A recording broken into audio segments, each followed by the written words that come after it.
Are you live now? Okay. Okay.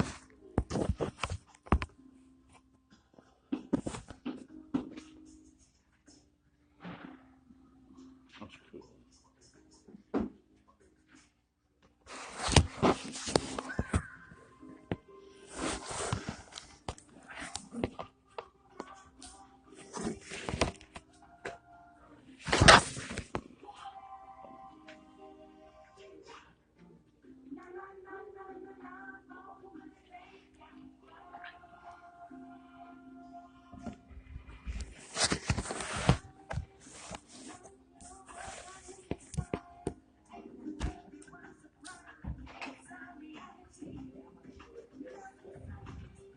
Okay. There we go.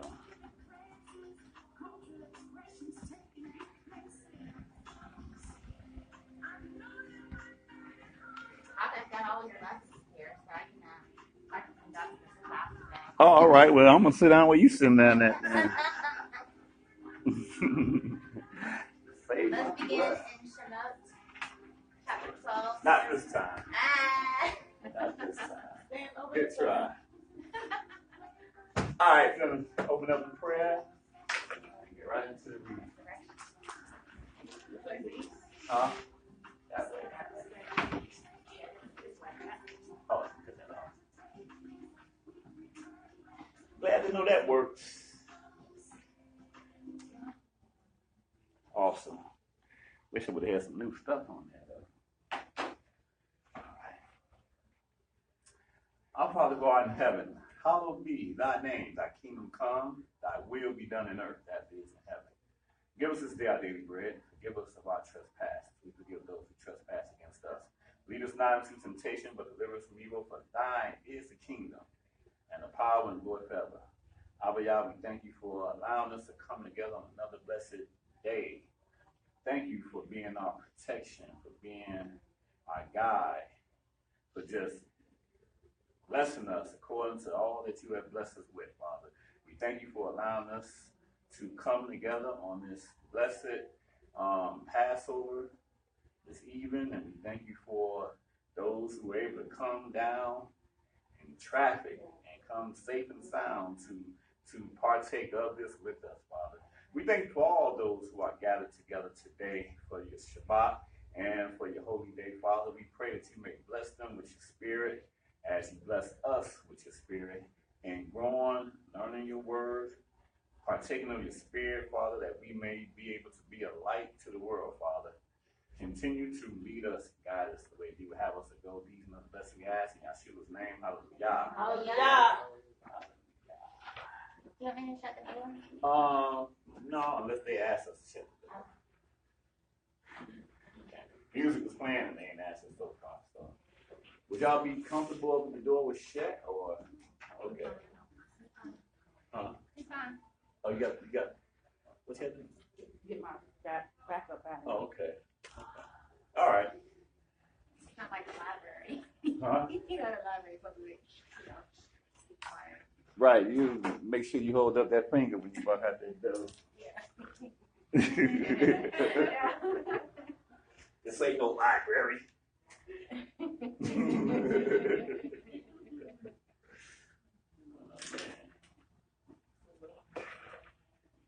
Y'all know where that tradition? Y'all read where that tradition come from? I know y'all read that, right? What? Yeah. Something to do with the slave. Yep. Really? Yeah. I didn't know. Mm-hmm. That is two traditions that I can think of. Yeah, because it was like they would get acknowledgement from their master and they hold a finger up when they wanted to be excused. I was assuming, yeah, they did. The other thing that the symbol is the ushers with the white gloves. Make sure they weren't stealing. Right. Or when they always had their hand behind their back while they had the plate. Always had their hand behind their back. I do that when I'm serving. Huh? I do that when I'm serving. Okay. Yeah. Oh, really? With your hand behind your back? Well, when I take orders, I usually have some come off. That's how originally I was trained to serve. Really? Yeah. That's what you have to do, like in the fancy restaurants and stuff. Oh, that's on the TV. I'm like, somebody having a 4th of July celebration today. Somebody else having Independence Day today.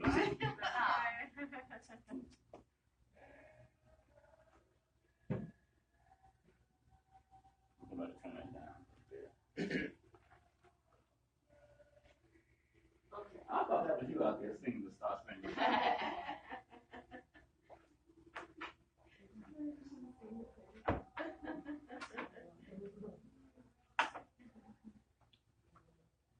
They singing it loud too, almost like they know me. Is somebody singing it or the TV? I don't know if it's the TV. I thought it's the TV. All right. It's the TV? Huh? It's the TV? Yeah. When we have it turned on. No, after you do that, I guess it would probably be better. If not, we just close the door. People turn up the TV just for that. Yeah. Okay. Anyway, today we're going to go over our Passover lesson. Lesson on our Independence Day. And this time we're going to start in Leviticus. Leviticus, the 23rd chapter.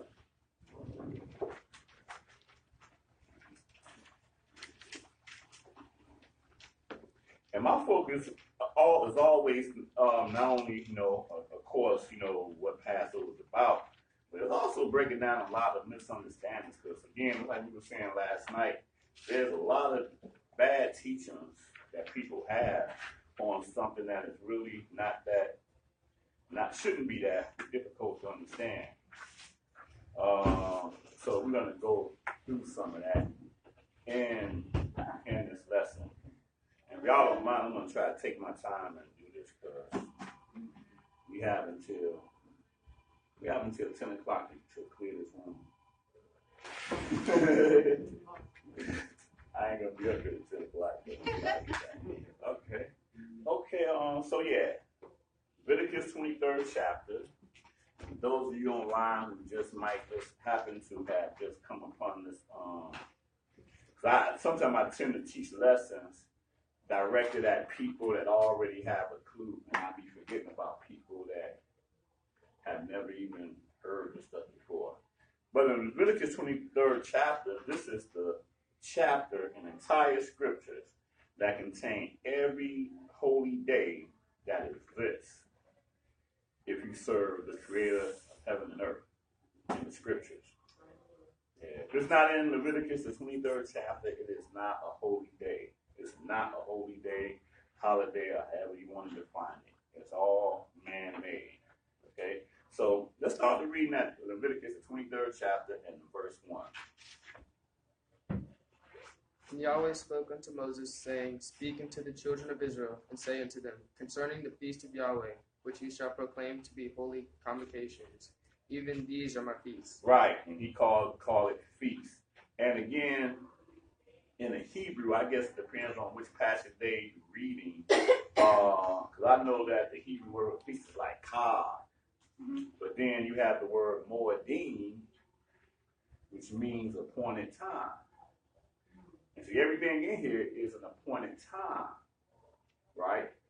But some appointed times are feasts, and some appointed times are not feasts. And I think that some people, they get some kind of confusion out of what they read here, because some people would consider the Sabbath as a feast day. Huh? Yeah, but the Sabbath is an appointed time. Moedim is that Hebrew word for that. It's an appointed time. But right, but he said even these are my feasts, because he's going to focus on his feast days, or we call it holy days. All right, verse 3. 6 days shall work be done, but the 7th day is the Sabbath of rest, an holy convocation. You shall do no work therein. It is the Sabbath of Yahweh in all your dwellings. Right, so he starts off by giving us this weekly observance of the 7-day Sabbath. And even something as simple as that, because the Sabbath was given to us, right, in creation, right? And when it was given us in creation, he said 6 days you work, but the 7th day is that sanctified day that he hallowed and sanctified, a sanctified day. But now, because people, just like what you said last night, people are too smart, right? They come up with all these other kind of doctrines. They're like, well, what about the new moon? It's not counted in that. So you got to have a new moon, and then you count 7 days from there, and you get a Sabbath. 7 days from that. It's like, but the scriptures don't support that. No way in the scriptures. Every time they talk about the Sabbath, they don't say anything about the new moon being connected in that way of getting it. 6 days, 7. 6 days, 7. 6 years, 7. You know, 7 times 7, 49. It's consistent. You don't break it up. You don't break it up, and you don't try to intertwine it with and you know, here's the confusion. The confusion is this. Well, what they don't understand is that Genesis, the first chapter, it tells us that on the 4th day he created the lights in the heavens, right? For signs, seasons, days, and years. But the sun specifically gives us our days, that we count 6 and then 7, just like it's written in Genesis, the first chapter. We don't really look in Genesis, the first chapter, to see the specific order of the moon because it don't really mention it. But it does tell us that they are for signs, seasons, days, and years. But in Psalms 104, I think 104:19, it says that the moon was appointed for seasons. Seasons.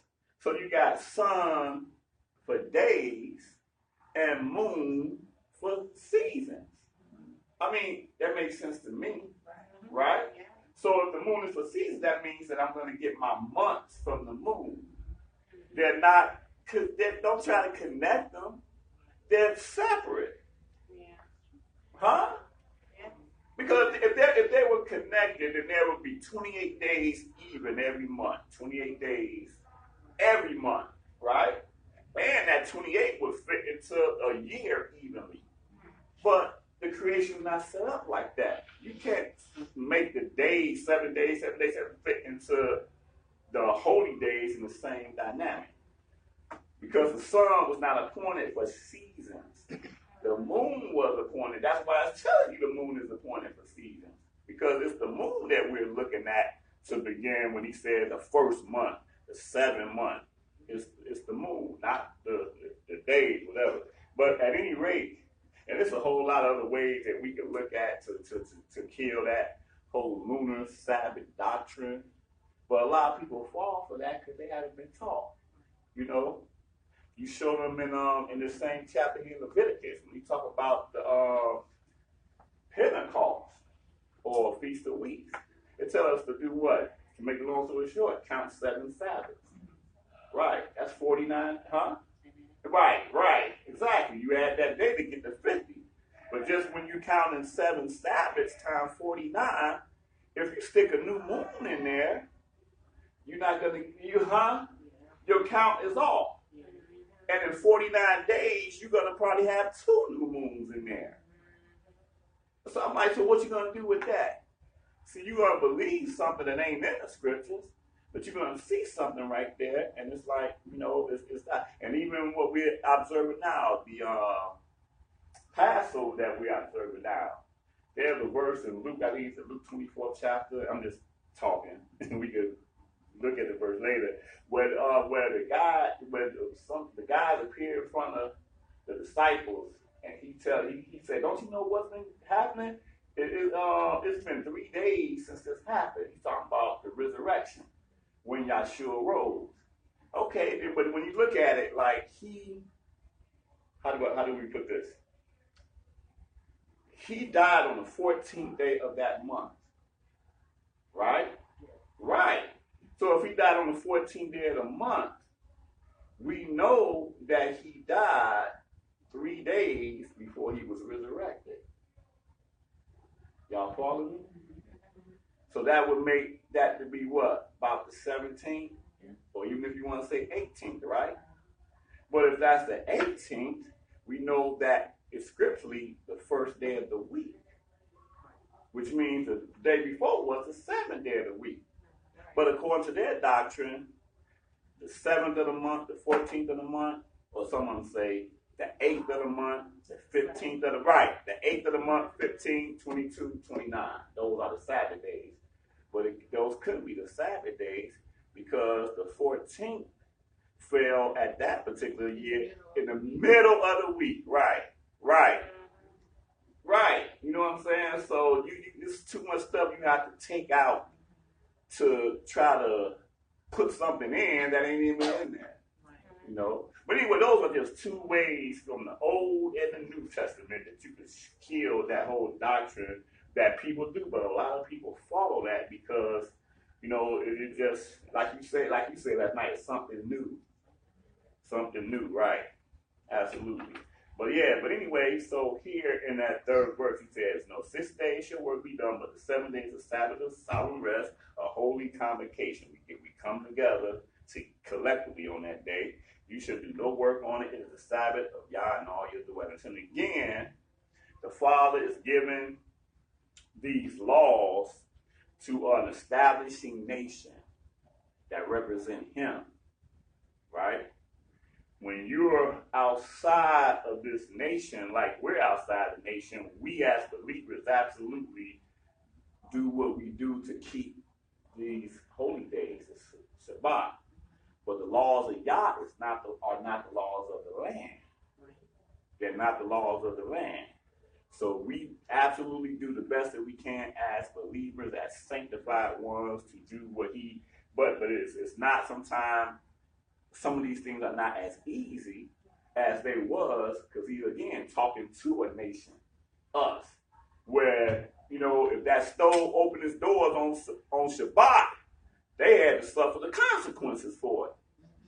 You know what I'm saying? Because there was no reason for that store to open up on Shabbat. But there's no nation that I'm aware of on the face of the earth that are subject to the laws of the Most High. And Egypt definitely was one of those that was definitely not subjected to him. So as a sanctified nation, he's given us these amendments of this Constitution so that we collectively can obey them. Okay? Verse 4. These are the feasts of Yahweh, even holy convocations, which ye shall proclaim in their seasons. Right, so that's why he's telling you again, okay, I gave y'all the Shabbat, weekly Shabbat, but now these, what I'm going to give y'all now, are the feasts. Okay, go ahead. In the 14th day of the first month between the evenings is Yahweh's Passover. And you all say between the evenings? What word is the Bible that way? King James. Oh, that's the word of, okay, the word of God. Okay, I didn't know it said between the evenings in that. Okay, right. Right. Well, I mean, that's what it say between the evenings, but in the King James Version, uses the term even. To this day, I don't know why they use that term between the evenings. It sounds so. What do you think about that, Andrea, that term between the evenings? I was confused at first. Oh, see. But then when you Right. said even, I was like, well, that makes sense. But see, I tell people that, and people be thinking I'm crazy. I'm like, between the evenings, Well, when you hear that word, that's a large time frame. Huh? Between evenings is a large time Right. frame. Like, That's what I tell wow. them. I say between the evenings is morning. It's daytime. Yeah. You see what I'm saying? But in the King James Version, they use the term even, which is so clear. Of the 14th day at even. So that makes you say even. Okay, well, what is that? That's the going down of the sun. Twilight. I don't get that in the term between the evenings. I had to cross it out of mine, so I wouldn't say it. So I put at even. And the reason why it's so confusing to me because Genesis 1st chapter says the evening and the morning, first day. Evening and the, so you look up the evening, it means night. So is that between two nights? You see what I'm saying? That's the way my mind conceived it because I know what the word evening means by definition. It means dark, night, black. But when I look up the word even, it means the going down of the sun. Matter of fact, we're going to read the verse that's going to tell us that. Or twilight. The concordance says that word is eret, which is evening or night. Right. And see, here's what's, see, this is what happens with that, with this. The way that Hebrew is, I don't care how many Hebrew words we learn, we would never be able to know Hebrew the way that our forefathers did. Because we learn it from almost from an English understanding dynamic. But the way they knew Hebrew was, huh? Yeah, it was, and the reason why I'm saying this is because this. In Hebrew, one word can have like multiple meanings. Mm-hmm. But in the English that we're all familiar with, one word is multiple meanings is going to fit like it's the exact opposite, right? You can have many words that all mean the exact same thing, right? Because you can find a specific word that's going to fit, but in Hebrew it's not like that. It's the exact opposite. So, and this is the best case because in Arab, and I always like to tell my story, I understood that there was a difference between evening and even just from reading the scriptures. So I'm in Indianapolis, Indiana. I'm talking to my cousin's husband, who's a moray up there. And I'm telling him, I'm saying, brother, evens and even is two different words. He says, no, bro, they're the same word. And in some Bibles, they even use evenings instead of even. But King James Version, for some reason, it separates them good, properly. He said, brother, because both of the words, even and evening, both come from Arab. I said, well, bro, I know they different words, man. He said, look, I'm going to show you something. He ain't never looked it up, but he went and grabbed the Strong's Concordance. Strong's Concordance looked it up. When he saw evening, it had a different number to it. And it said night. And it gave the number to it. Comes from the word Arab. And we look at even, it had a different number to it. And the translation is twilight. Comes from the word Arab. Same word. Two different, and I had, I never even seen it. He never seen it either. Because he thought it was because she was going to go there to show me that both come from Arab. But I was like, yeah, but it's two different numbers though. Come from the exact same word. It tripped me out. Because I wouldn't have even thought to look at Strong's Concordance to see how it was broken down. But I was like, wow. But yeah, the Bible don't just arbitrarily use one word and say, oh, I just want to use this word this time. I want to use this word.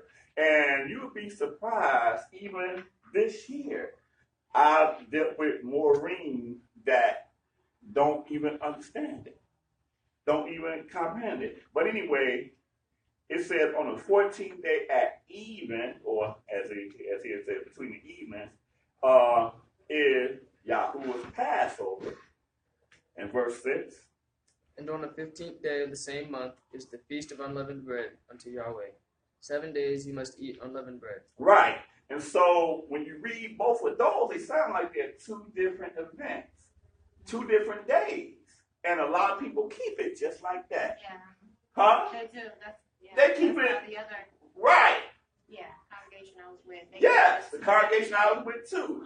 Yeah. Yeah. That's right. Exactly. Because, but what they miss is, okay, but the 15th day ain't said nothing about between the evenings or red or even or whatever. The 14th day did. So what you're going to find out is that the 14th day, they eat it just the going down of the sun. Just those couple of hours. And the way the Father operates, same thing with the 3 days and 3 nights thing. A day to the Father is the whole day, not a piece of the day. Don't count. The whole, if it's not the whole day, or if it's just that even, that ain't nothing but the starting off point. And he calls it Passover specifically because the lamb is being killed at this particular time. 2 things are happening on the 14th day at even. The lamb is being killed, and we're beginning to eat unleavened bread, which we're going to read. Both of those things is happening. But the scripture said, and I got it, but rather the first day of unleavened bread is the 15th day.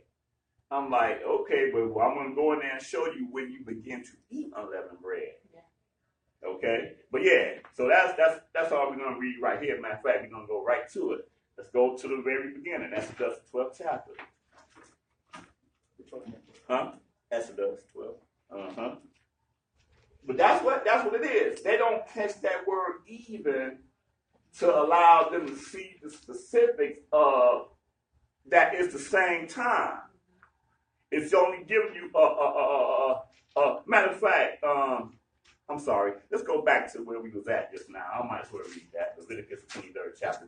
23. Yeah, 23rd. Leviticus 23rd chapter. And again, because again, how I learned it was from right here. And that was the Day of Atonement. I'm going to read that. Leviticus, the 23rd chapter, and verse 23. And Yahweh spoke unto Moses, saying, Speak unto the children of Israel, saying, In the 7th month, in the 1st day of the month, shall ye have a Sabbath, a memorial of blowing of trumpets, a holy convocation. Hallelujah. Skip down to 27th verse. Also on the 10th day of the 7th month, there shall be a day of atonement. It shall be a holy convocation unto you. And you shall afflict your souls and offer an offering made by fire unto Yahweh. Right. Skip down to the 32nd verse. 31. You shall do no manner of work. It shall be a statute forever throughout your generations in all your dwellings. It shall be unto you a Sabbath of rest, and you shall afflict your souls.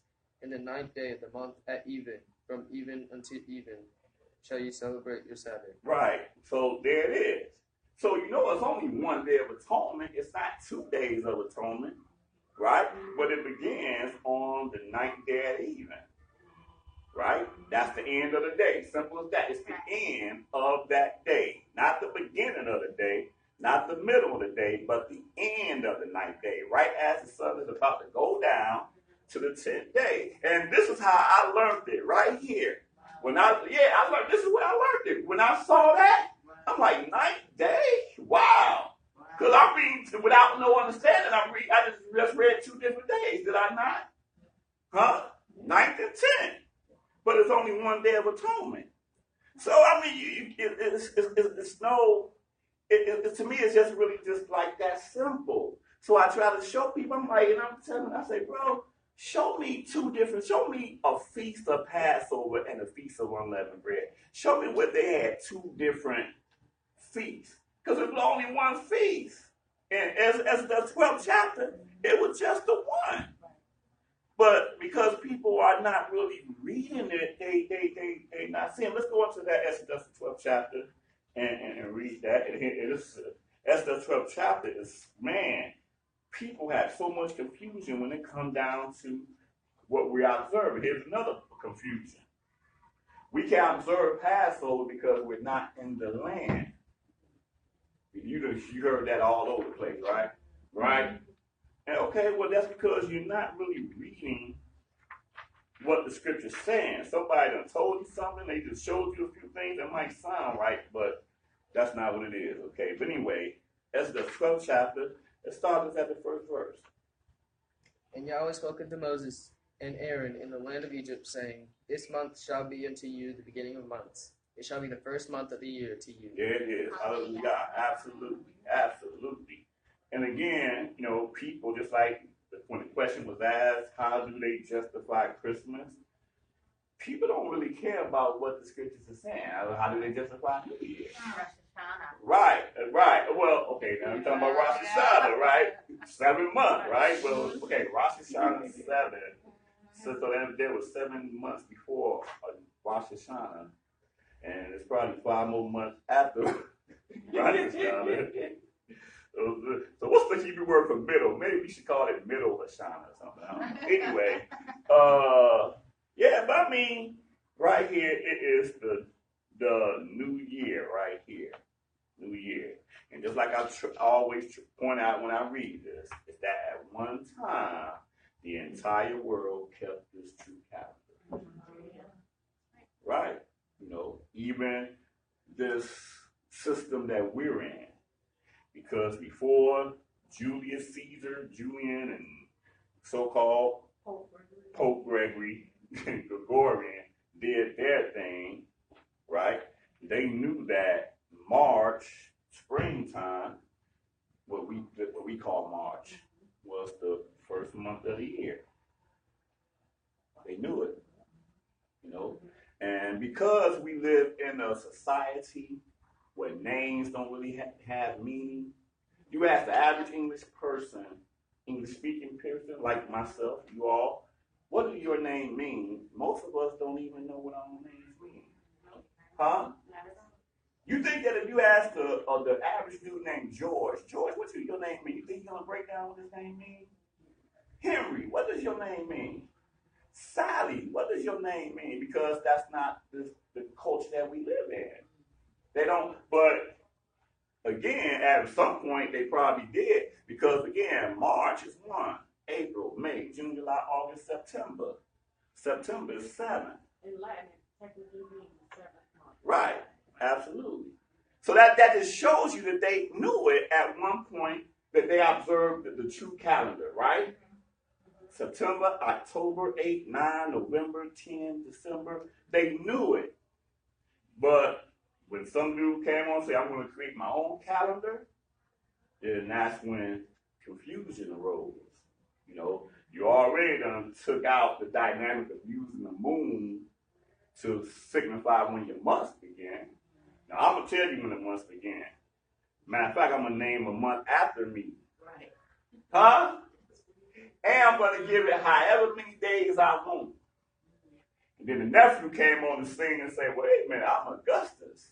And I got to have the same amount of days as my uncle, Julius had. So I'm going to take a day from one of the other months and make mine 31 like his. That's what they did. Crazy. You know? But then when we're born as kids, we just take all that because we were born into it without, right. Couldn't make a decision for ourselves. Right. Not only could we make the decision for ourselves, but That's what we were taught. right, you can't question that there's something wrong with it. Why would you think there was anything wrong with it? You know? If the majority was going along with it. Right. You were just born into a system, you know. I mean, it's heavy, but again, knowledge and understanding is how you're able to really discern good from evil. And if you hadn't been really taught it, you don't have no wherewithal. And just like the question that we was asked earlier, people have to want to seek after it. Right. You know, people have to want to first I know that they have been deceived. Right? Because that's how most of us got into the truth. When someone had made you aware that something that you believed in was not really what it was, you at that point had a decision to make in your mind. Am I going to continue to deal with this because it's tradition and because it feels good, and I don't want to be stigmatized by my friends, my family, all that, or am I going to learn more? Right. Because and the reason why you want to learn more, well, most of us want to learn more, is because we have the fear of the Creator in us. Right? It was the fear of the Creator that made you all hearken. Right. And be like, man, hold up. I need to get a little bit more of this. Because I've been lied about something as simple as this. What else have I been lied about? Right? Okay. So, going back to this, Exodus, the 12th chapter. So we got that. This is the beginning of months. 3rd verse. Speak you unto all the congregation of Israel, saying, in the 10th day of this month they shall take to them every man a lamb, according to the house of their fathers, a lamb for a house. And if the household be too little for the lamb, let him and his neighbor next unto his house take it according to the number of the souls. Every man according to his eating shall make your count for the lamb. Your lamb shall be without blemish, a male of the first year. You shall take it out from the sheep or from the goats. And you shall keep it up until the 14th day of the same month, and the whole assembly of the congregation of Israel shall kill it between the evenings. Okay, so let me think. Okay, so take it from the sheep, or from the goat. Could we take it from the cows? Huh? No. Can't take it from the cows. Okay, can't take it from the cows. What I'm getting at is the fact that he specified sheep or lamb, right? Could we take it from the bullocks? No. Huh? Right. I can go on the scripture to show you where bullocks have been sacrificed, right? Right? We can read that. Leviticus 16 chapter talks about bullocks being sacrificed and other things, right? But we talking about the Passover lamb, he limited to sheep and goats. And the reason why I'm saying that is because it's like last night we was talking where you had some people talk about, well, as far as unleavened bread, it's only supposed to be barley because barley was the grain that we looked for a bed back. In Israel. Huh? In Israel. Well, that's a good point. In Israel. But yet and still, in Israel, anywhere else, the scripture don't really say that, though. It don't identify your bread must be of the barley grain. So if it's telling us that the lamb has to be a sheep or goat, we can't just assume that we should take any other animal and call it a Passover if it's not a sheep or a goat. And in other words, the Father is very specific. We're not supposed to add or take away from anything that he's saying in the scriptures, okay? So he said we should keep it up until the 14th day of the same month. Then the whole assembly shall kill it. And here it says at twilight. So it's really in the evening. At twilight in the evening. So that's what the Passover basically is. Read the 7th verse. And they shall take of the blood, and strike it on the 2 side posts, and on the upper doorpost of the houses, wherein they shall eat it. And they shall eat the flesh in that night, roast with fire, and unleavened bread, and with bitter herbs they shall eat it. Eat not of it raw, nor boiled at all with water, but roast with fire, his head with his legs, and with the inner parts. Oh, man. So when we eat the Passover lamb, can we just kill the lamb and then cut it up in different parts and then heat it up and cook it? No. He's real specific about what he's saying in terms of how the Passover lamb was killed. It was killed in total without being cut up or nothing. He's very specific of how it is done. Okay? Go ahead. 11. Uh-huh. And thus shall you eat it, with your loins girded, your shoes on your feet, and your staff in your hand, and you shall eat it in haste. It is Yahweh's Passover. Wow. So, it's something very fast that's going on here, right? Something is happening here that he's telling us that we have to be dressed up. We can't even be barefooted. Because y'all about to get up out of here. Right. And you ain't gonna you ain't even going to sleep. You don't even have time to sleep. That's how hasty this was. And the thing is, this is the one feast that they're keeping. It's called the Feast of Passover, and it's the Feast of Unleavened Bread. It's the same thing. There's not two different things that was happening here. Okay? And they were staying up all night, and they were listening to, just like in the movie Ten Commandments, the screams of the people screaming because the firstborns were being killed in a different household that did not have the blood on there. Go ahead. For I will pass through the land of Egypt this night, and will slay all the firstborn in the land of Egypt, both man and beast. And against all the gods of Egypt I will execute judgment. I am Yahweh. And the blood shall be to you for a token upon the houses where you are. And when I see the blood, I will pass over you. And the plague shall not be upon you to destroy you, when I strike the land of Egypt. And this day shall be unto you. Now, here's something very important. So he done described to us at this point about having this lamb held up from the 10th day until the 14th day of being killed in the even, how it's being sacrificed, roasted with fire, and how we're going to eat this lamb, and how we're going to take the blood and put it on our doorpost, because it's through that blood that we won't have death in our household. And if you don't have the faith and belief to put the blood on your doorpost, then there's going to be death on the other side of that door. Okay, right. Okay, so he done described everything, but now here's something very specific that applies to us. He's talking about something very specific to them at that specific time, but now he's going to switch it to something very important for us to understand. And a lot of us don't understand this because we're not really reading it as the way as it's written. But go ahead, 14th verse. And this day shall be unto you for a memorial, and you shall keep it a feast to Yahweh throughout your generations. You shall keep it a feast by ordinance forever. There you go right there. He said, first of all, he said that this day, he didn't say the sacrifice or the lamb, which is part of it, but he specifically said the day shall be a what? Memorial. A memorial. So that's what we're doing. We're keeping this day as a memorial. And when we read this, we'll find that this day, the memorial aspect of it does not necessarily have to do with the killing of a lamb. It don't have to do with having to be in Jerusalem to observe it.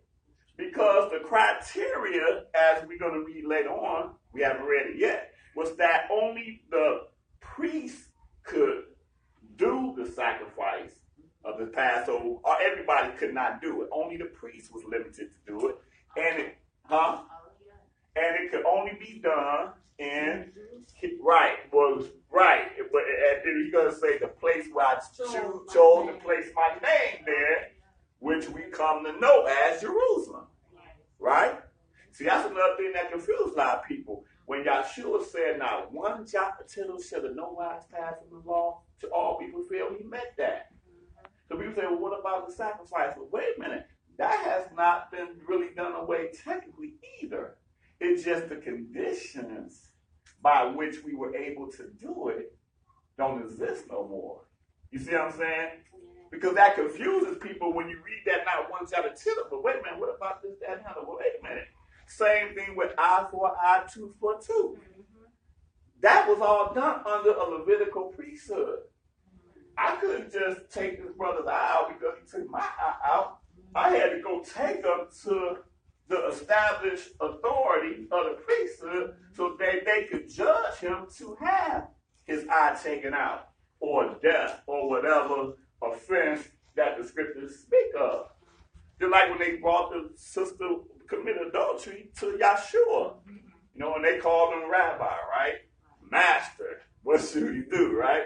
As if he had the authority or whatever, right? But they couldn't have just killed her on the spot like that. They had to go through the process. Right. But those proper channels don't exist anymore. They don't exist anymore. So therefore, I can't administer eye for an eye.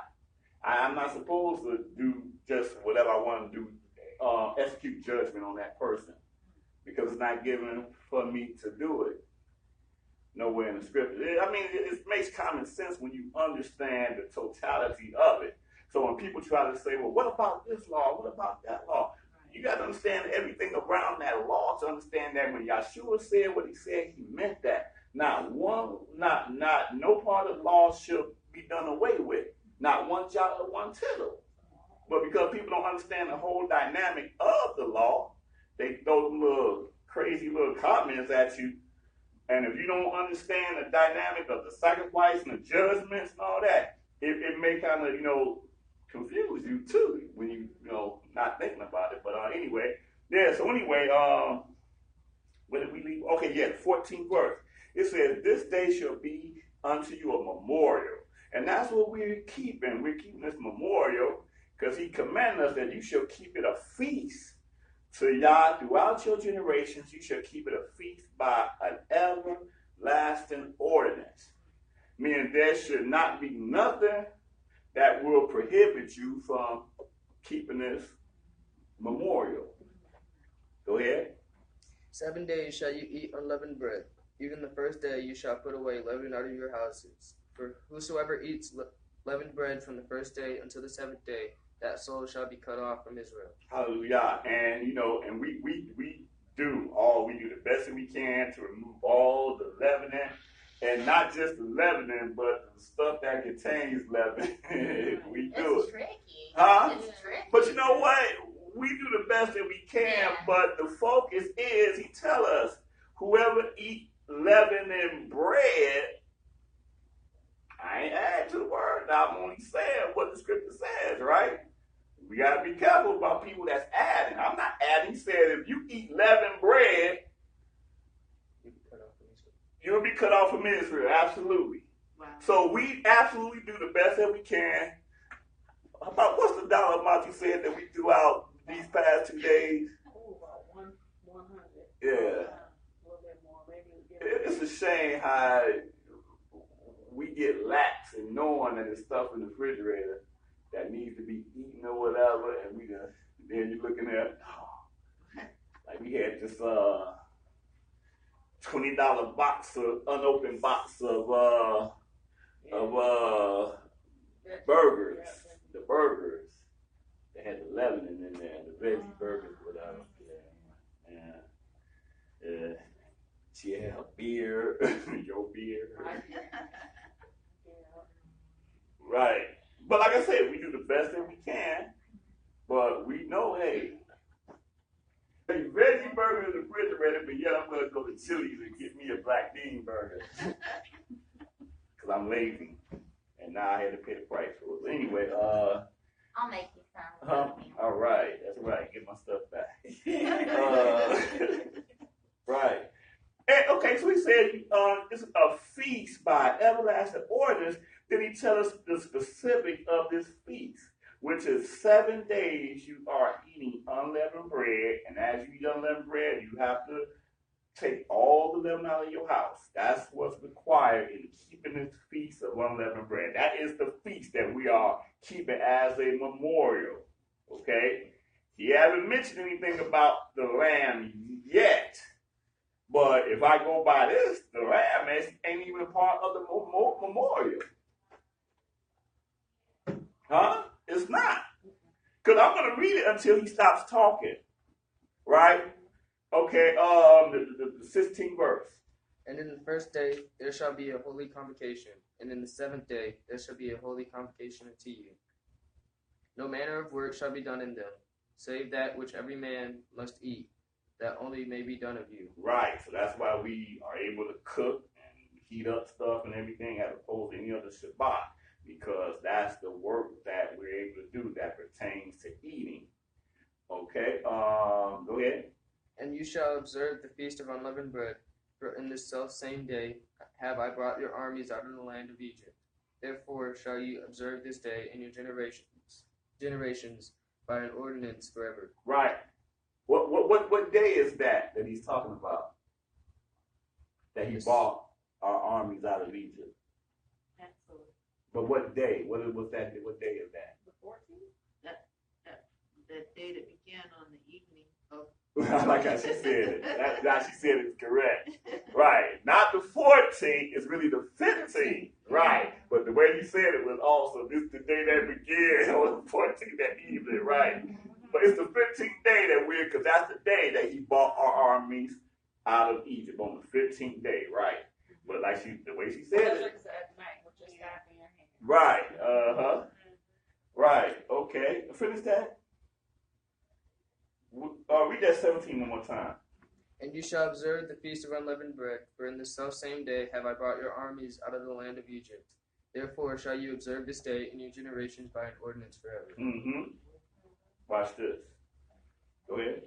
In the first month, on the 14th day of the month at even, you shall eat unleavened bread until the 21st day of the month at even. And see, I'm glad it says even in what you read there. It didn't say even at first, but yeah. But see that? And see again, this confuses people because they don't understand that even part. It said, because I was going back for, but Leviticus said that the 15th day is the first day of unleavened bread. I said, yeah. I said, wait, hallelujah.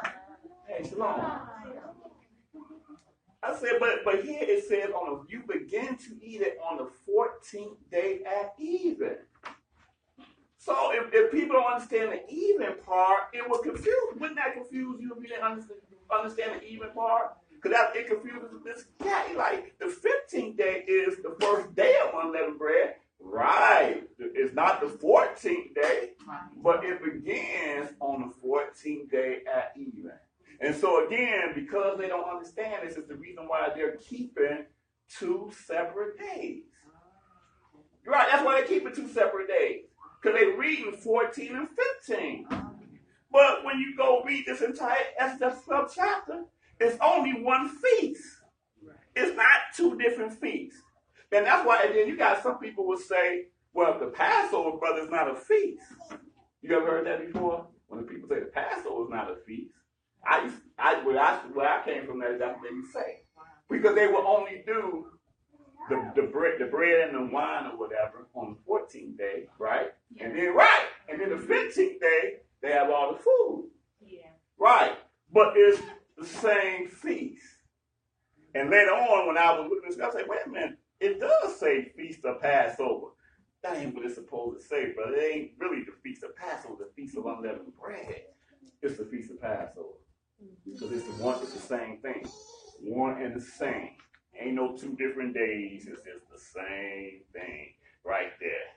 So anyway, so when you understand that, then when you read all the subsequent scriptures about it, it makes sense, especially in the New Testament when he says, and then came the Feast of Unleavened Bread, which is called Passover. Brother, that's the way it says in the Greek. You got to read it in the Hebrew. Yes! Yes!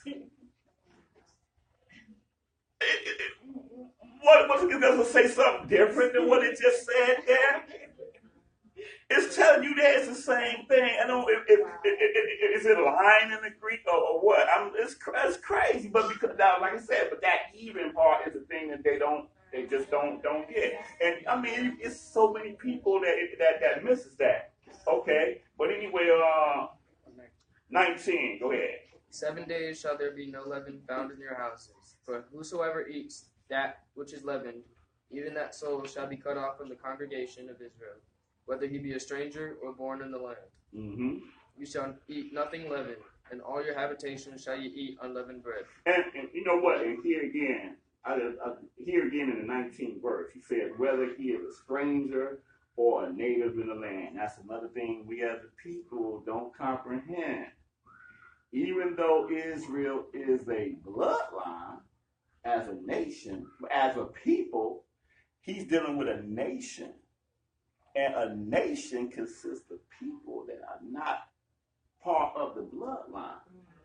But they're subject to the same laws and statutes as, if I go to Japan, because I am an African American, do I not have to follow the laws and statutes of Japan? Especially if I apply for citizenship of Japan, right? Or any other country, Roman, any other country.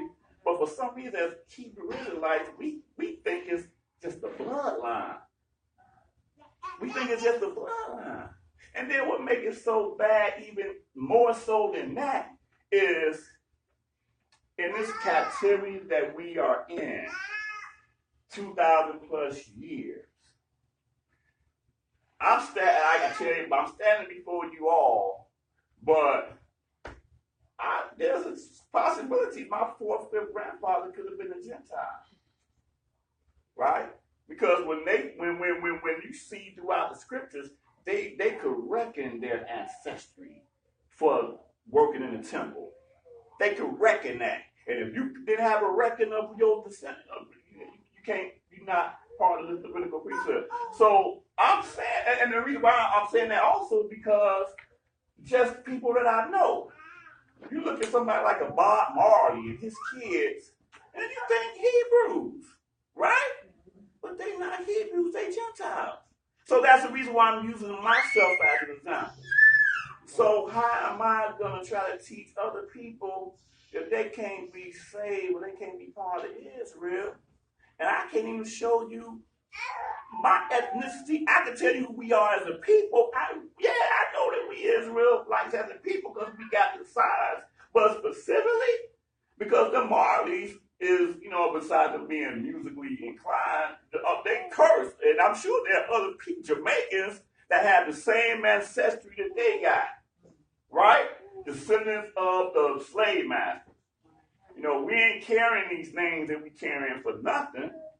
But see, I'm not foolish enough to be thinking, man, like some Israel. Man, if I had to find out I was a Gentile, man, I might as well just shoot myself in the head.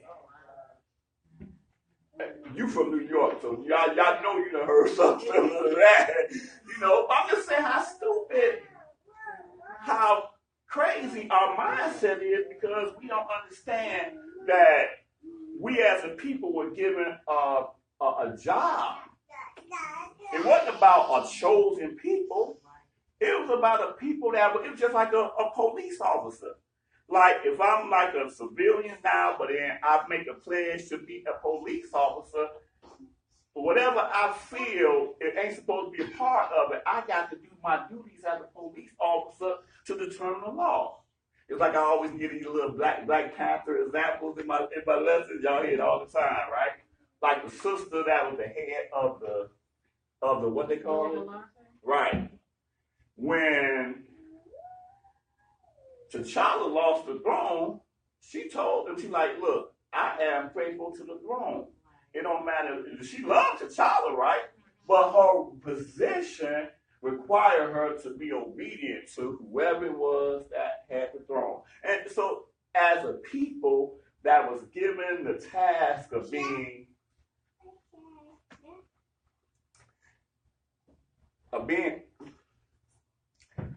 a priest nation, a blessing to all nations. If my personal feelings can't get into it. Man, these white people done beat my ancestors, they done did this, that, and that, and I can't wait for it. Wait, no, that's not required of that. Your personal feelings don't fit into it. Not if you got this book in your hand, it don't fit into it. All right, where we leave off at? Then Moses called for all the elders of Israel, and said unto them, draw out and take you a lamb according to your families, and kill the Passover. And you shall take a bunch of hyssop, and dip it in the blood that is in the basin, and strike the lintel and the two side posts with the blood that is in the basin. And none of you shall go out at the door of his house until the morning. Mm-hmm. For Yahweh will pass through to strike down the Egyptians, and when he sees the blood upon the lintel and on the two side posts, Yahweh will pass over the door, and will not suffer the destroyer to come in unto your houses to strike you down. And you shall observe this thing for an ordinance to you and to your sons forever. Right, and see, that was also something that we observed, but that was as long as we had the Levitical priesthood. Because if you ain't got a Levitical priesthood, if you're not in the Holy Land to do this, you can't do this part of this observance. That's the reason why he isolated the 14th verse to the 21st verse, to the 20th verse. You see how he isolated it? He spoke of how we should keep the memorial. 7 days unleavened bread. He gave us the beginning point from the 14th day at even to the 21st day at even. Hey, Aki, do you need a scripture? Anybody need another scripture? Anybody need one? Oh, y'all use the phone? Oh, okay. Okay, I'm surprised you ain't on the phone. Okay. All right, but anyway, yeah, but I mean, but y'all see how specific that is in terms of keeping the memorial. So therefore, we don't have to deal with the arguments of, you're not in the land, so how you keeping Passover? We're not required to be in the land to keep Passover. And the fact of the matter is, they wasn't in the land when they kept Passover. A fact of the matter, right? But as far as where we are now, that was not the requirement. This is the memorial that we're keeping. Matter of fact, all the feast days are really a memorial, right? Right? Right. So that is why I know so many Israelites be like, man, we ain't supposed to be doing that. That's not what the scripture says. It's not what it says at all, okay? Moving right along, and I'm kind of doing it. I do this. I don't have a written lesson on this. It's just certain key points that I remember in it. But anyway, he told them then, that they did after that do the thing with the blood and with the sacrifice and all that. But we're not able to do those things now because the criteria for us to do that does not exist anymore. All right, let's go on to Deuteronomy, the 16th chapter.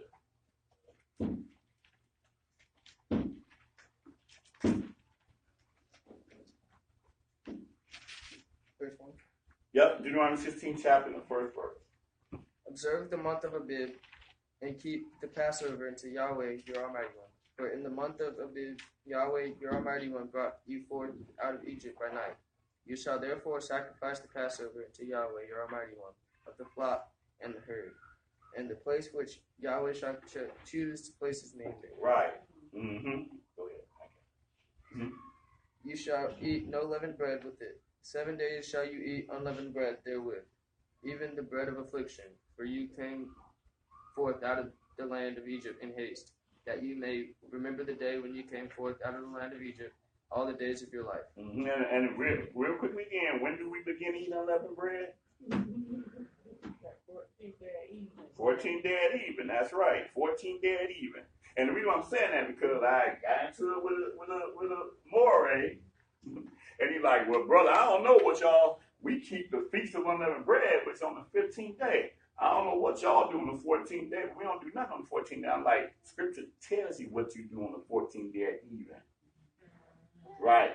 You ain't got the lamb, but you still eat the unleavened bread. And matter of fact, what we do is the very same thing that Yahshua did with the disciples. Right. Because we don't read that there was no lamb there when they was eating their dinner. I'm not saying it wasn't, but it doesn't matter if it was or not. It wasn't about that. We did read where he said, take this bread, for it is my body. And take this, the fruit of the vine, for it is my blood. We read that specifically, right?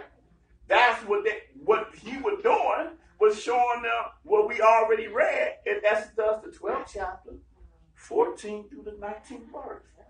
The memorial. And then he says, as often as you do this in remembrance of me. So we memorializing two things on Passover. The birth of our nation and the Messiah being the Lamb. Real simple dynamic. I mean, it's not really hard, but people make it hard because they're not really reading what the Scripture is saying. It's not that difficult. Okay, the second, what verse you stopped at? I stopped at 3. 3, okay, go ahead. Well, actually, I finished 3. So read that 3 again. I'm sorry. You want me to read it again? Yeah, 3.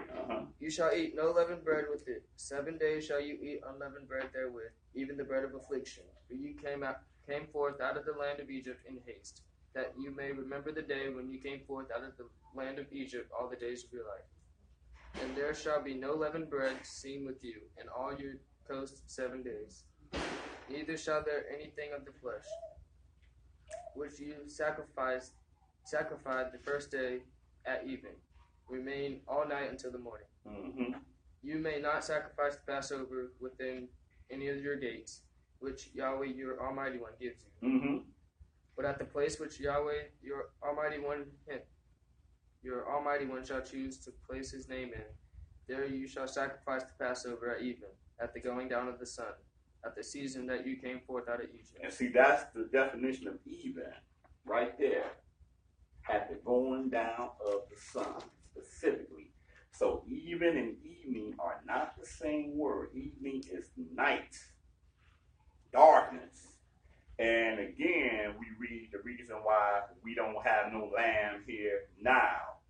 Because he says you don't just do this anywhere you want to do it, as far as the lamb is concerned. Now, as far as the memorial is concerned, the 7 days, unleavened bread, you can do that anywhere. That's not limited to no single place, okay? All right? We're halfway there. Let's go into the New Testament. Let me see. I think that's Luke that I want to read.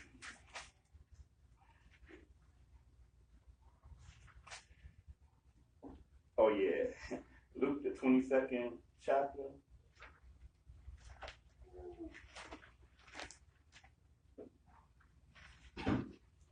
And you're going to have a whole lot of people of so-called higher understanding. They go like, man, that's how you reading that. It's not what it is. But it's what it is. Luke 22 and verse 1. Now the feast of unleavened bread drew nigh, which is called the Passover. No. It's not the same thing. Huh? What's he say? Oh, I said never seen that day before. Yeah. The Feast of Unleavened Bread drew near, which is called Passover. It's one and the same. It's not a separation of the two. But like you say, you read the Leviticus 23rd chapter, and you say, wait, that's two different things, right? But it's the same thing. It's just like I say, if there was a word that we could say for the beginning of the Day of Atonement on the night day even, like we could word for it, then that would seem like it's two different events. Night day at even, called whatever, right? But the 10th day is the Day of Atonement. So that's like two different things, right? Right. So it's the same thing. Go ahead.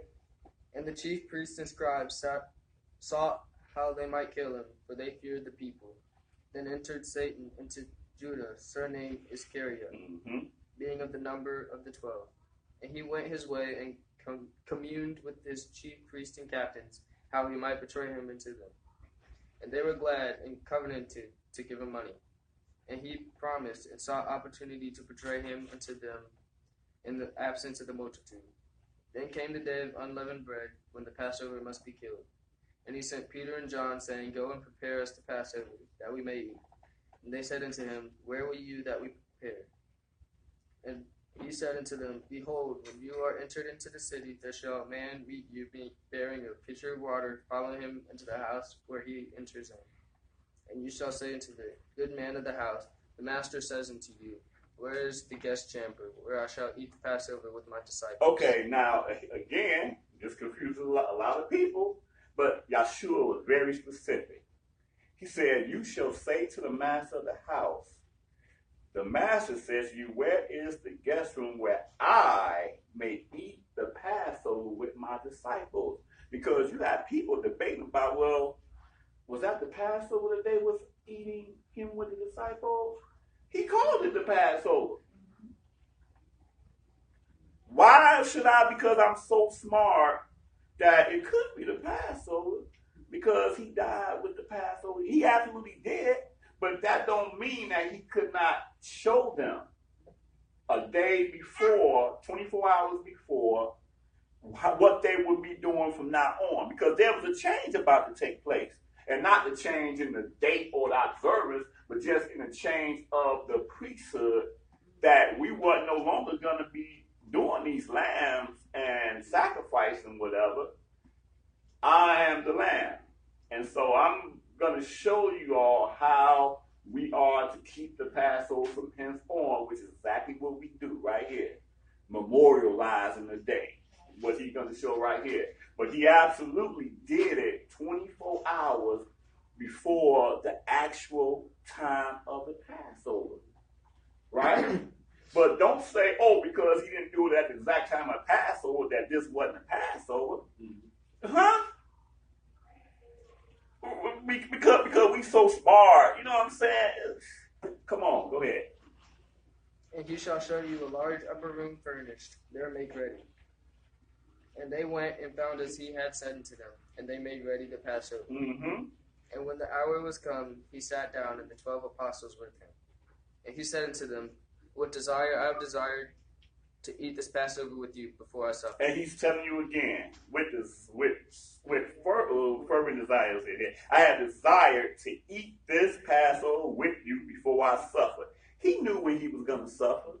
So that would be a stupid statement that he made, to eat this Passover before I suffer, because he knew that he was going to be the Passover lamb. You see what I'm saying? So this is the Passover that he's keeping, even though it's 24 hours before the actual Passover. Go ahead. For I say unto you, I will not any more eat thereof until it be fulfilled in the kingdom of the Right. And he took the cup and gave thanks, and said, Take this and divide it among yourselves. For I say unto you, I will not drink of the fruit of the vine until the kingdom of Elohim shall come. And he took bread and gave thanks, and brake it, and gave it to them, saying, This is my body which is given for you. This do in remembrance of me. Likewise also the cup after supper, saying, This cup is the New Testament in my blood, which is shed for you. Hallelujah. Man, that's beautiful. Hallelujah. All right, let's go on to John, the 19th chapter. Let's read about what happened 24 hours later. John, what chapter? 19, John 19. And I only got a couple of more quick spots after this. 19:1. John 19:1. Then Pilate therefore took Yahshua and scourged him. And the soldiers plaited a crown of thorns and put it on his head, and they put on him a purple robe, and said, Hail, King of the Jews! And they smote him with their hands. Pilate therefore went forth again, and said unto them, Behold, I bring him forth unto you, that you may know that I find no fault in him. Then came Yahshua forth, wearing the crown of thorns and the purple robe. And Pilate said unto them, Behold the man. When the chief priests, therefore officers, saw him, they cried out, saying, Hang him, hang him. Mm-hmm. Pilate said unto them, Take you him and impale him, for I find no fault in him. Right. And so it was just interesting that our leaders, our people, absolutely wanted to put him to death. Right? And so, but see, they couldn't even put him to death without the permission of the ones who ruled, the Roman government. Interesting. They had no authority to put him to death. Right? So they're hollering, and here's something that really, I didn't even want to go here. Here's something really interesting about them. Where's this at? John, the 10th chapter. Because it was interesting why they really wanted him dead. Hold on, let me see if I can find this.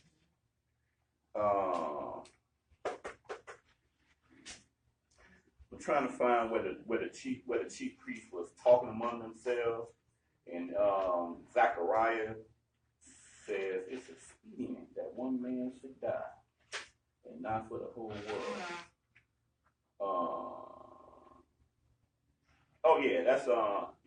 Let's read that real quick. I think this is interesting. This kind of blew my mind when I first read this years ago. John 11 chapter. Yeah. John 11 chapter, and let's start at the 45th verse. 40. Yeah, John 11 and 45. I think it's kind of important to read this because we read them saying crucify, but then, it's good to have a little backdrop to why they were so zealous and wanted him crucified. All right, John 11 chapter and the 45th verse. And many of the Jews which came to Miriam and had seen the things which Yahshua did believed on him. Mm-hmm. But some of them went their ways to the Pharisees and told them what things Yahshua had done. Then gathered the chief priests and the Pharisees a council and said, What do we? For this man does many miracles. Mm-hmm. If we let him thus alone, all men will believe on him, and the Romans shall come and take away both our place and nation. And which is interesting because in the chapter before then, these same men say, we be servants to no man. Huh? Right?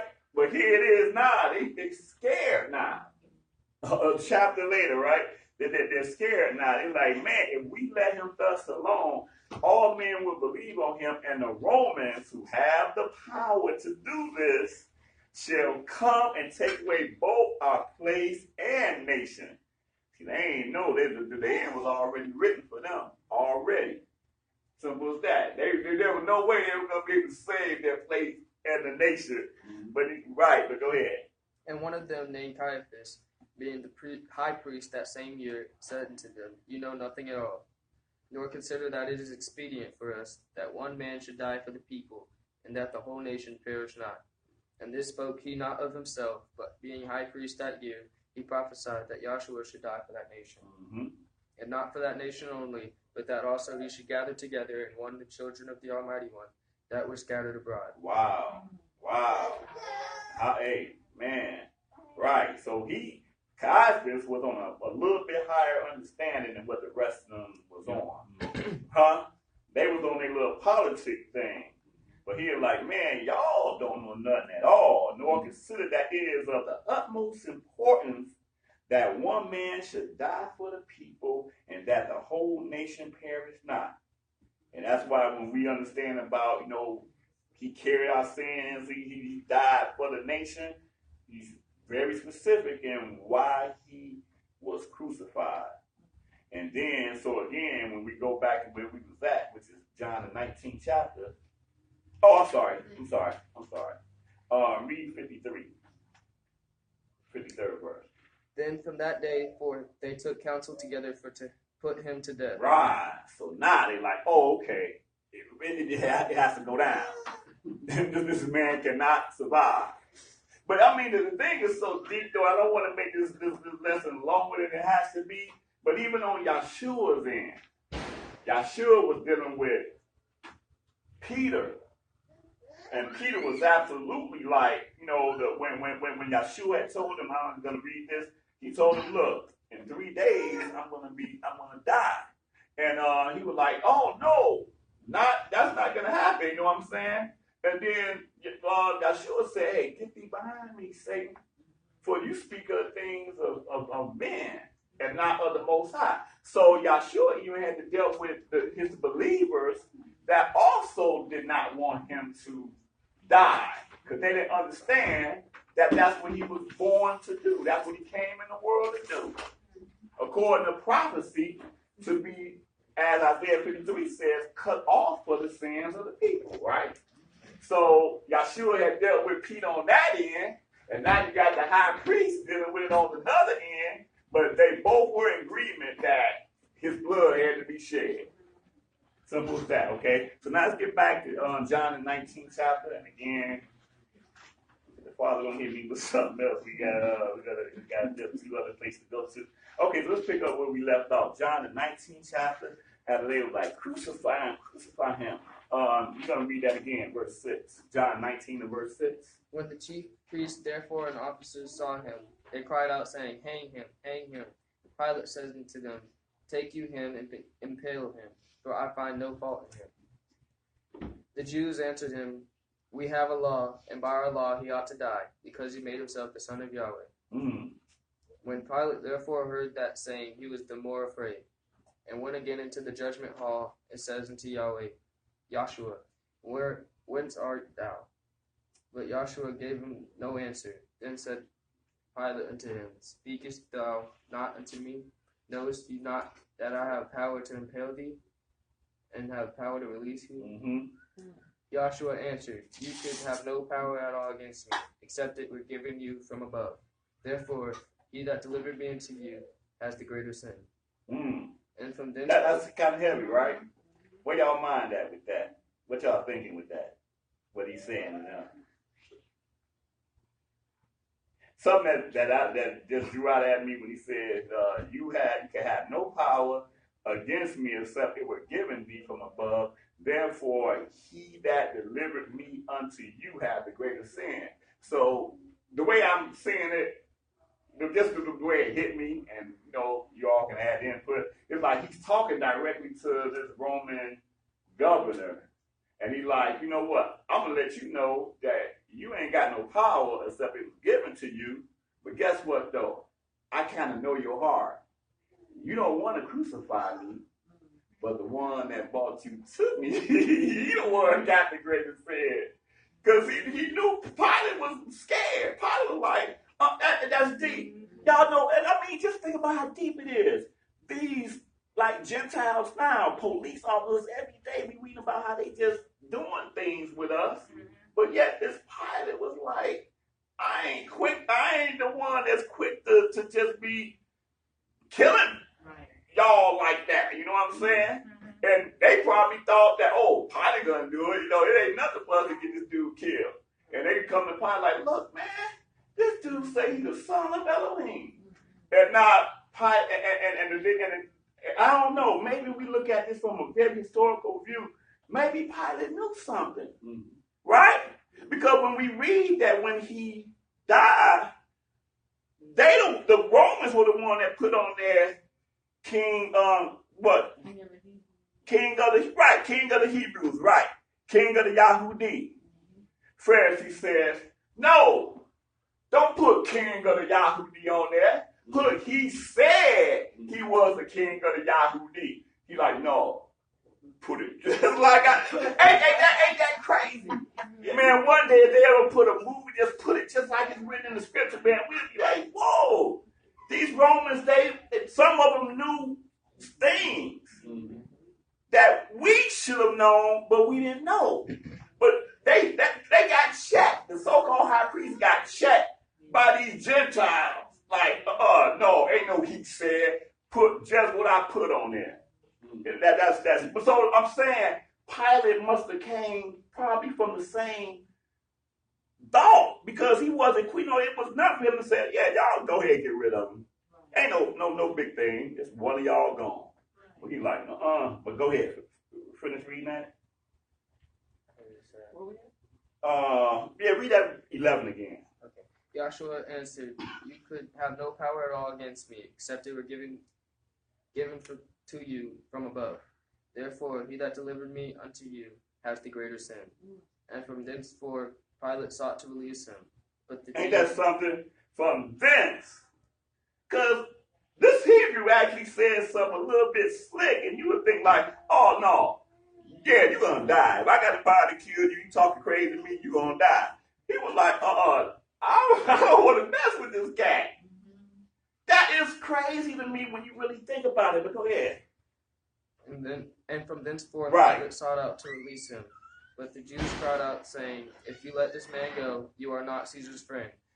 Whosoever make himself a king speaks against Caesar." Boy, they was slick in that, wasn't they? That was like Satan's craftiness. Like right off the spot. This was not something that was preconceived, that they planned out. It was almost like comic timing. They say, man, your time, that's what they impeccable, right? They're like, okay, somebody came up, bro, you know what? I know I'm your servant, but I'm gonna let you know, hey, if you do this now, you gonna be in trouble. Go ahead. When Pilate therefore heard that saying, he brought Joshua forth and sat down in the judgment seat in a place that is called the pavement, but in the Hebrew, Gabbatha. Right. And it was the preparation of the Passover, and about the 6th hour, and he said unto the Jews, "Behold your king." And see, that's very important. See, again, this is what confuses other people. Because later on, we're going to read about it was a preparation day, right? When they read that it was a preparation day, they think it's the 7th-day Sabbath, which is where we done had yesterday, so-called Good Friday. This is so-called Good Friday. But they understand this is really the midst of the week that this is going on. And that preparation day was not preparation of the weekly Sabbath. It was the preparation of Passover, just like what it says right here. Go ahead. Okay, and it was the preparation of Passover, and about the 6th hour, and he said unto the Yahudi, "Behold your king." Go ahead. But they cried out, away with him, impale him. Pilate says unto them, "Shall I impale your king?" The chief priest answered, "We have no king but Caesar." Wow.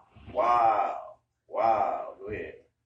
Then delivered he him therefore unto them to be impaled, and they took Joshua and led him away. And he, bearing his stake, went forth into a place called the place of a skull, which is called in the Hebrew Golgotha. So that must be in another one of the Gospels where he says, "I wipe my hands off of the matter." Right?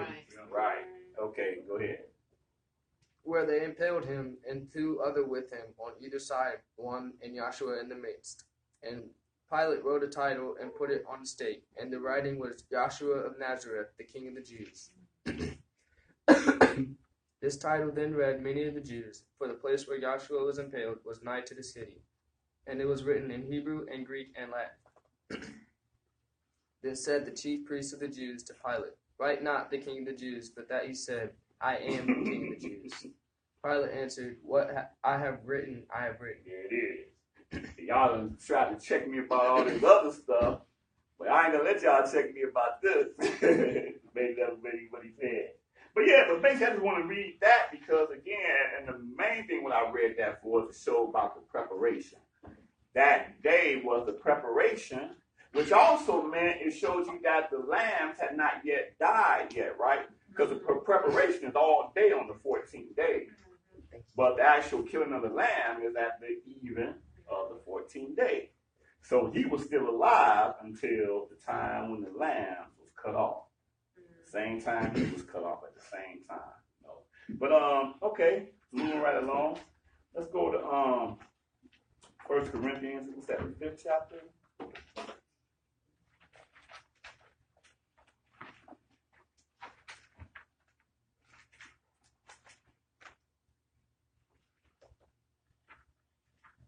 Yeah, 1 Corinthians, the 5th chapter. 1 Corinthians, 5th chapter, pick this up at the Chapter 5. 5, yeah, and 6th verse.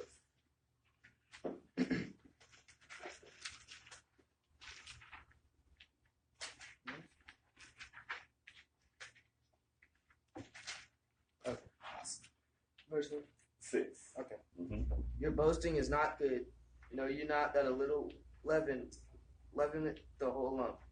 Purge out therefore the old leaven, that you may be a new lump, as you are unleavened. For even the Messiah, our Passover, is sacrificed for us. Right. I wonder if any Bible says Messiah, our Easter, is sacrificed. Right. Because we see, and here's the thing, those of us who understand the historical dynamic of this is Paul talking to these Corinthians here in his letter, and this was a good 20 years after he was, at least 20 years after he was crucified. So they were observing Passover, and they knew that Yahshua represented the Passover. Even Messiah, our Passover, sacrifice was verse 8. Therefore, let us keep the feast, not with old leaven, neither with the leaven of malice and wickedness, but with the unleavened bread of sincerity and truth. Hallelujah. Absolutely. Absolutely. One more place real quick. Acts the 20th chapter.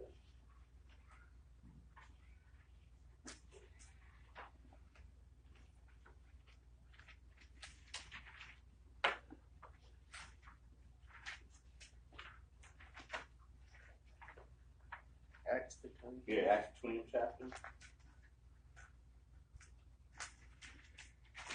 Acts 20th chapter, and start this off at the first verse. Again, these are some considerable years after Yahshua has been crucified and resurrected. Acts 20:1. And after the uproar was ceased, Paul called unto him the disciples, and embraced them, and departed for to go into Macedonia. And when he had gone over those parts, and he had given them much exhortation, he came into Greece, and there abode 3 months. And when the Jews laid wait for him, as he was about to sail into Syria, he purposed to return through Macedonia.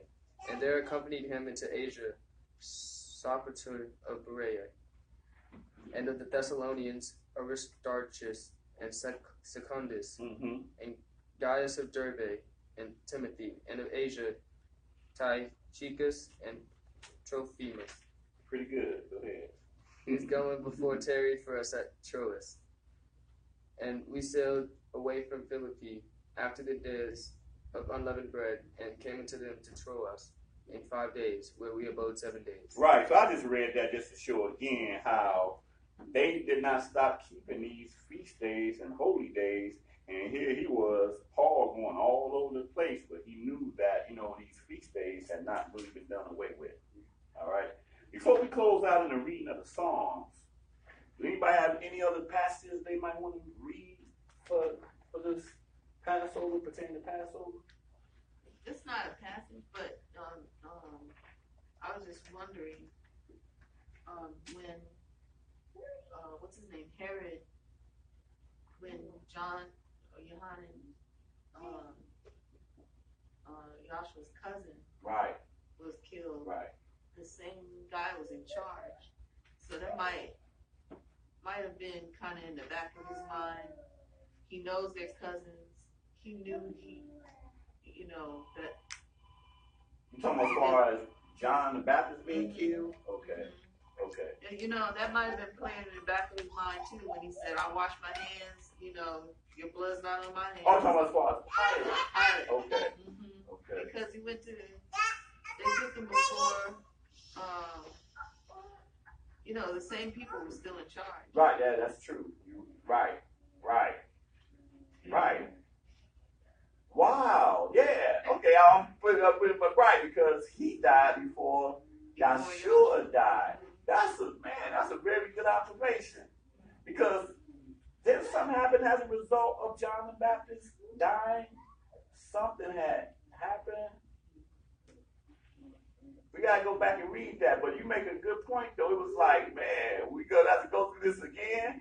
Right. He knew he was wrong. When they killed him. Right. That's a very good observation. Okay, absolutely. How could John have written the book of John? What's the difference in John? Yeah, that's a different John. Good question. Very good question. Yep, different John altogether. Yep. Anybody? I want to read Matthew 26, 6 to 13. 26? Well, I'm telling you, man, when you look at the scripture from this historical dynamic, boy, you stuff really makes sense. Yeah. 26 and 6. Yeah, down to 13. Okay. Now when Yahshua was in Bethany, in the house of Simon the leper, there came into him a woman having an alabaster box of very precious ointment, and poured it on his head as he sat down to eat. But when his disciples saw it, they had indignation, saying, "To what purpose is this waste? For this ointment might have been sold for much and given to the poor." When Yahshua understood it, he said unto them, "Why trouble you the woman? For she has wrought a good work upon you. For you have the poor always with you, but me you have not always. For in that she has poured this ointment on my body, she did it for my burial. Verily, verily I say unto you, wheresoever this good news shall be preached in the whole world, there shall also this, that this woman has done, be told for memorial of her." Hallelujah. Okay. Anybody got any questions, comments, or anything?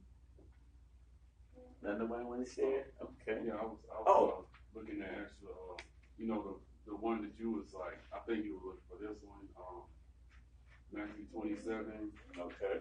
19. I don't know if you read this already. No, I didn't. Go ahead. And it says, when he was sat down on the judgment seat, his wife sent unto him, saying, "Have thou nothing to do with that just man, for I have suffered many things this day in a dream because of it." So this is why, they were not willing to crucify him, because his wife said, came to him, is like, "I suffered many things in a dream because of this man." And so he wasn't willing to put his hands on him because he knew that, something would have happened to him, that he was guilty of his blood. That's why he washed his hands. He was innocent. Yeah, absolutely. Right. Yeah. Yeah, when they saw these signs or whatever, man, they didn't just take them things lightly, boy. They were like, man, look, this right here is much more than a notion. Oh yeah. Like in another place where when they described us as the people, they were like, "We know the wickedness of them Hebrews," whatever. It's like we see the truth, but we don't keep it. But yet the Gentiles, they see it and they like, "Whoa, whoa." Yeah. They be about it. Wow, man. Yeah. This whole chapter is pretty deep. I wish I would have read the whole thing because I'm seeing other stuff in there. But but basically I didn't want to make this. But yeah, hey, hallelujah for this reading. Anybody? Someone? Yeah. Yeah, I was going to say when you had touched on that 14th day and the 15th day, Leviticus 23. Looking at it from the standpoint of when you go to Matthew 24 and 20, it says, "But pray ye that your flight be not in the window, neither on the Sabbath day," taking that back to when we were first brought out of the land of Israel. They had to leave in that evening at that night, or the 14th day of the evening at that point, because if they wouldn't have, they wouldn't have been able to leave. Because like he says, pray that your flight be not in the winter or on the Sabbath day. Because no work can be done in the Sabbath day, or not to travel in the Sabbath day when you go into the body. Right. So we know that when he held the Pesach, it was still in that 14th day. Because why? Because that following day, it was still the 14th day. Because in Leviticus 23, it doesn't say that the Passover is a Shabbat. It says that the 15th day of the feast. Right, that's correct. Otherwise, he wouldn't have been able to carry his state. Right. He wouldn't have been able to carry his state to the city. So just Right. looking at that from a standpoint of, now we understand why he said that. Now we understand why in Leviticus 23, it says the 14th day going into the 15th. Right. Because it does flow right in together. Right. And then we see Pilate saying, it's our custom on the Passah to give you to release somebody unto you. So Right. they have the understanding of, okay, this is the Passah, this is the Passover. Right. And we're still out here right now. Otherwise, they wouldn't have allowed him to be crucified. Right. Cause I know they couldn't keep him up on the cross at sundown, like But they were going into the 15th day. Right. That's correct. So you Right. see why Right. it said that. Right. Mm-hmm. And though when it comes to the second Passover, because that's with us, we're going to be brought out. That's why he told us to pray for that specifically. Mm-hmm. Yeah. Pray that your flight be not in the wind on the Saturday. Absolutely. Yeah. Mm-hmm. All right. Hey. Shalom, y'all. Good to see y'all. Yeah, we right at the end of the lesson. We're gonna somebody choose a song that we all can like stand up and read together, and not alone. I didn't pick one out, but you don't have to be no. It's not gonna be a long song. So don't none of y'all smart. What say Psalm 119?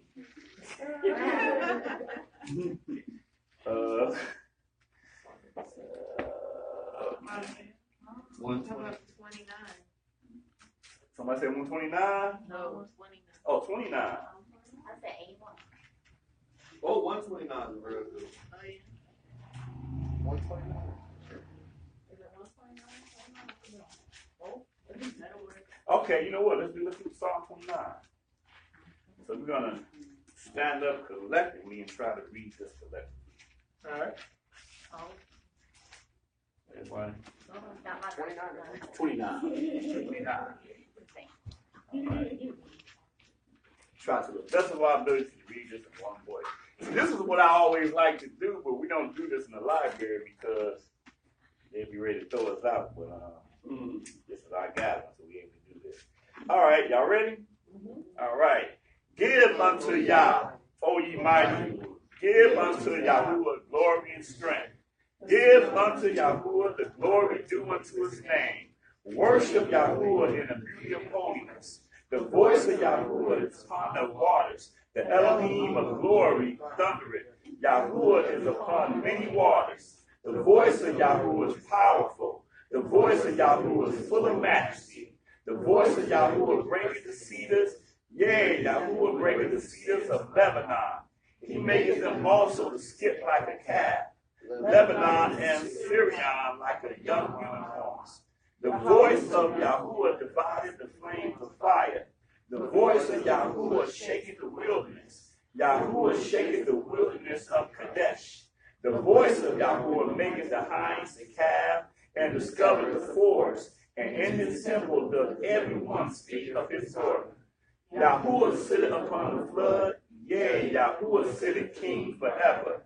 Yahuwah will give strength unto his people. Yahuwah will bless his people with peace. Hallelujah. Hallelujah. Praise God. All right. That includes this portion of it. We're breaking now, and it's break. What time is it now? It's 4:32. It's going to be kind of a long break because we're not going to get into the eating of the Passover until 7 o'clock. All right. So whatever anybody want to do, we can build, introduce each other. Well, you all want to do a formal introduction since we got? Yeah, we can do that. 2 people. Okay. So we're gonna start with you, and then we're gonna since we start with you, then we're gonna go that way, then we're gonna come back this way. So my name's Michael Williams. I'm a Hebrew Israelite. I teach on spiritual combat. I teach a lot about spiritual development, relationships, stuff like that. Got a bunch of YouTube videos, everything like that. And I know majority of people here, but there's some of y'all that I've yet to see. Okay. All right. Go ahead, bro. No. Yeah. Okay. My name is Namdi Adinyahu. I'm a teacher. I've been all around, but my family my grandparents, my father is based here in Jacksonville, so that's why I'm here. Hallelujah. Hi, my name is Cynthia Corral. I live here in Jacksonville, and glad to meet you all. Hallelujah. Where you from originally? Chicago. Make it plain. Make it plain. Make it plain. You don't have to say where you from. No, go ahead. You always got your. My name is Pat Snipes. I'm a teacher in the Atlanta metro area, Praise YAH. And I'm happy to be here with you. It's my first time in Jacksonville. And, Is it? Mm-hmm. Really? Yeah. Wow. So, yeah, I'm just happy to see so many people, loving on YAH and reciprocating gifts that he's given. Hallelujah. I'm James Snipes. This is my mom. I'm just happy to be with you guys, with all the people who know God's name. It's really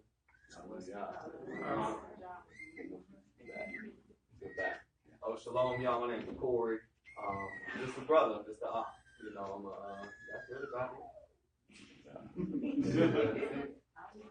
Shalom, my name is Nicole, and this is my husband, and praise the Lord for having Shabbat. Hallelujah. Hey, Shabbat shalom, everybody. My name is Jeremy. This is my wife, Brittany. Oldest daughter, Kaylin. My son, Noah, Bria, and my baby, Yana. We're originally from Louisiana, but right now we live out in Orange Park. Shabbat shalom, everybody. Hallelujah. Anybody else in this table? No? Okay. All right. Yeah, Shabbat shalom. Chappelle, I came into the truth, but this brother out here, and came into the knowledge I was an Israelite a while ago, and found him, and we've been dealing with each other over the years, knew each other for about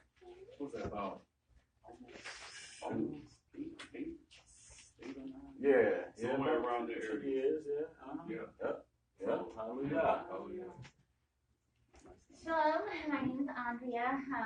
I'm also online as Hannah for YAH, and I came into truth 2003 through meeting Josiah and building on the Word, and coming into the truth was amazing. And ever since then, just been building and learning, and I'm very grateful. So happy to be here. Hallelujah.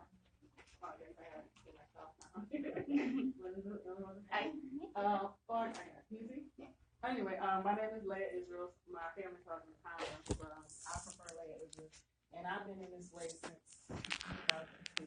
I came in Pittsburgh, originally from Syracuse, but I would drive all the way from Syracuse to Pittsburgh just to fellowship.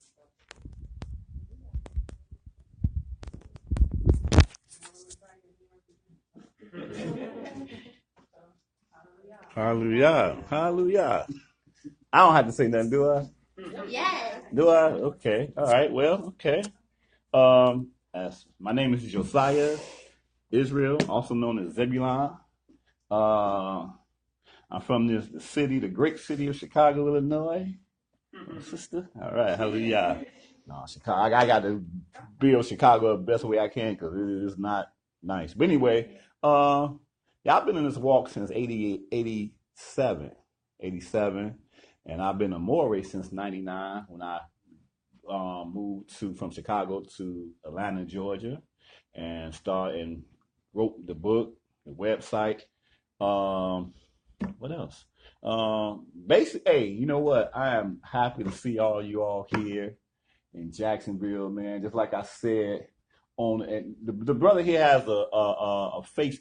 I'm sorry, both of these brothers here, they have a Facebook group called Jacksonville, Florida, Hebrew Israelites. Right, Jacksonville, Florida, Hebrew Israelites. And I made a comment on there, like Jacksonville, Florida is where we absolutely collectively want to change the game in terms of how Hebrew Israelites are perceived.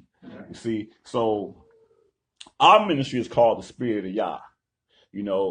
Chappelle and them, they have a fellowship that they meet every Shabbat. These brothers here, they have their own line fellowship. And this is what it's really supposed to be about. We are fellowshipping because we are at one people.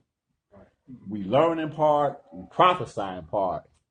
And none of us is better than any other person. Especially if we try to deal with the whole thing about, well, how long you been in the truth? How long you been in the truth? Because, the Messiah taught us, it's the whole dynamic of when he gathered workers, right?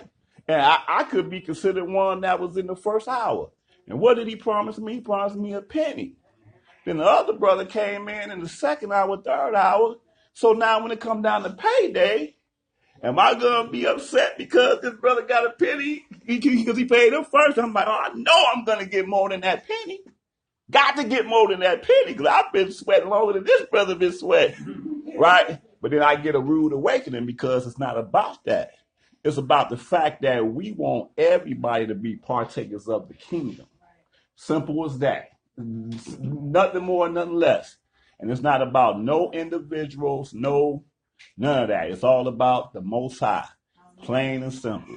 Plain and simple. So for us to do what we have to do, we have to, again, recognize the aspects of the covenant that the Father made with our ancestors to be a blessing to all nations, all people, be a priest nation, and where people will see what the true Hebrew Israelite is about and not what they think the Hebrew Israelite is about. So that's what I'm about. That's what I hope we all are about. Hey, bless Passover. Bless Shabbat. Hallelujah. All right. Oh, do you want to do a quick introduction? Look at she. My name is Shonda. Well, tell us your truth experience.